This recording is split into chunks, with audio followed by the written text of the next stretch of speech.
ఆ జిల్లా కేంద్రంలో గత దశాబ్ద కాలంగా అనేక మంది ఎమ్మెల్యేలుగా గెలుపొందారు. రాజకీయాల్లో తిరుగులేని నేతలుగా ఎదిగారు తప్ప ఆ నియోజకవర్గాన్ని అభివృద్ధి చేయడంలో ఫెయిల్ అయ్యారట. ప్రస్తుతం ఉన్న డబుల్ ఇంజన్ సర్కార్లో ఆ నియోజకవర్గం అభివృద్ధిలో దూసుకెళ్తుందట. అభివృద్ధి సంక్షేమం జోడు గుర్రాల సయ్యాట్లో ఇప్పుడు జోరందుకుందట. ఇంతకీ ఆ సెగ్మెంట్ ఎమ్మెల్యేగా గెలిచిన ఆ నేత ఆ నియోజకవర్గానికి ఏం చేశారు, ఇంకా ఆయన ఏం చేయబోతున్నారు, అక్కడి ప్రజా సమస్యల పరిష్కారం కోసం ఆయన ఏం చేస్తున్నారు, ఆ వివరాలేంటో ఈ స్టోరీలో తెలుసుకుందాం.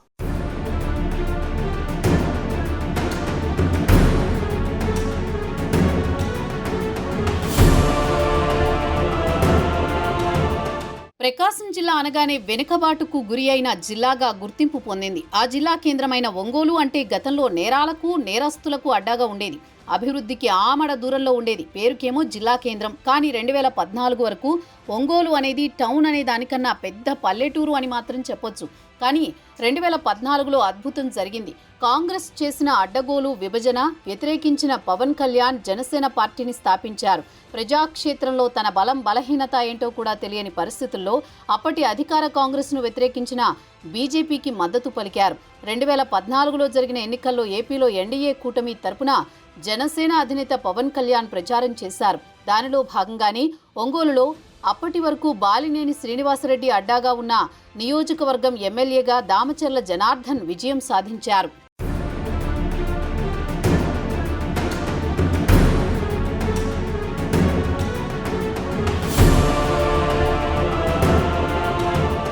అలానే రాష్ట్ర రాజకీయాలు కూడా ఒక్కసారిగా మారిపోయాయి. రాష్ట్రంలో కూటమి ప్రభుత్వం అధికారంలోకి వచ్చింది. అభివృద్ధి ధ్యేయంగా స్వర్ణాంధ్రప్రదేశ్ తన స్వప్నంగా కలలు కానే నేటి సీఎం చంద్రబాబు బాధ్యతలు చేపట్టారు. అంతేకాకుండా కేంద్రంలో కూడా ఎన్డీఏ సర్కార్ అధికారంలోకి వచ్చింది.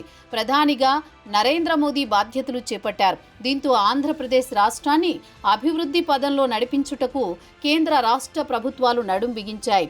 ముందుగా రాష్ట్రంలో వెనుకబాటుకి గురైన జిల్లాలను గుర్తించి కేంద్ర ప్రభుత్వం వాటిని స్మార్ట్ సిటీలుగా అభివృద్ధి చేసేందుకు చంద్రబాబు శ్రీకారం చుట్టారు. ఇందుకు సంబంధించిన ప్రణాళికలను సైతం రచించి ఆ అడుగులు వేశారు.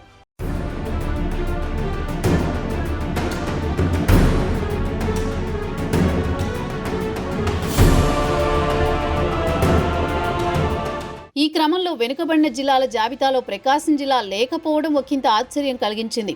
అయితే అప్పటి రాష్ట్ర ముఖ్యమంత్రి చంద్రబాబు ప్రకాశం జిల్లాకి జరిగిన అన్యాయాన్ని గుర్తించారు. ఆ జిల్లాను అభివృద్ధి పదంలో నడిపించడానికి పూనుకున్నారు.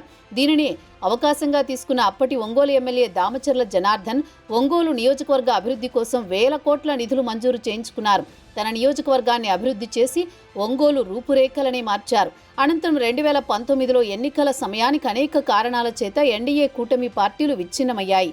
టీడీపీ, జనసేన, బీజేపీ పార్టీలు వేరువేరుగా ఎన్నికల బరిలో నిలిచాయి. దీంతో రాష్ట్రంలో వైసీపీ చక్రం తిప్పింది. భారీ మెజారిటీతో ఫ్యాను పార్టీ విజయం సాధించింది. రాష్ట్ర ముఖ్యమంత్రిగా వైఎస్ జగన్మోహన్ రెడ్డి బాధ్యతలు చేపట్టారు. దీంతో రాష్ట్ర అభివృద్ధి కుంటుపడింది. ఇందులో భాగంగా ఒంగోలు నియోజకవర్గంలో కూడా అభివృద్ధి ఎక్కడ వేసిన గొంగడి అక్కడే అన్నట్లు మారిపోయిందని టాక్ వినిపిస్తోంది.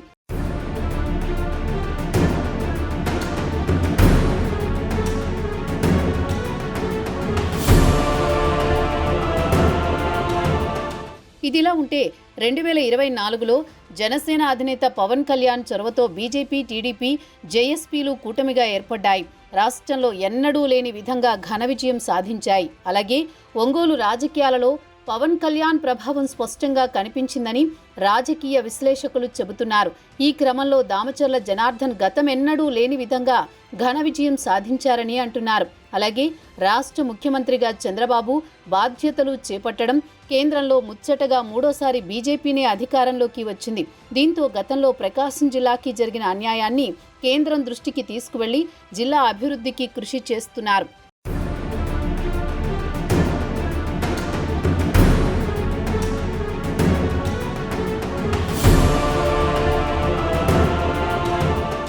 నాడు ఒంగోలు ఎమ్మెల్యేలుగా దామచర్ల జనార్దన్ నియోజకవర్గ అభివృద్ధికి కృషి చేశారు. తన కృషి పట్టుదలతో తమ అధినేత అప్పటి ముఖ్యమంత్రి చంద్రబాబు సహాయ సహకారాలతో కోట్ల నిధులు తీసుకొచ్చి ఒంగోలును అభివృద్ధి చేశారు. అయితే ఇప్పుడు అటు కేంద్రంలో ఇటు రాష్ట్రంలో కూడా డబుల్ ఇంజిన్ సర్కార్ ఉంది. దీంతో మళ్లీ నియోజకవర్గ అభివృద్ధికి కృషి చేస్తూ ముందుకు వెళుతున్నారు దామచర్ల.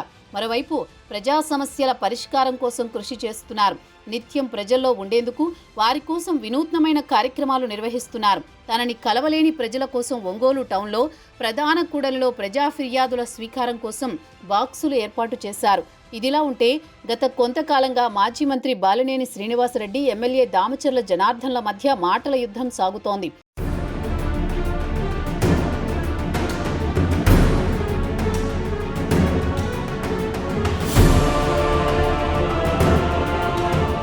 అయితే బాలినేని జనసేనలో చేరినప్పటి నుంచే ఒంగోలు రాజకీయాలు కొత్త మలుపు తిరిగాయి. మొదటి నుంచి ఉప్పు నిప్పులా ఉండే బాలినేని, దామచర్ల ఇప్పుడు ఒక కూటమిలో కత్తులు దూసుకుంటున్నారు. ఒకరి మీద మరొకరు విమర్శలు చేసుకుంటున్నారు. ఈ ఇద్దరు నేతల మధ్య వర్గపోరు మున్ముందు కూటమి ప్రభుత్వంలోని భాగస్వామ్య పార్టీల మధ్య విభేదాలకు కారణమవుతాయా అన్న అనుమానాలు మొదలయ్యాయి. దీంతో స్థానికంగా కేడర్లో గందరగోళం నెలకొందట. మరి ఇప్పుడు కూటమి పెద్దలు ఎలాంటి నిర్ణయం తీసుకుంటారన్నది కూడా ఆసక్తికరంగా మారింది. ఒంగోలు పాలిటిక్స్ ఏ మలుపు తిరుగుతాయో చూడాలి మరి.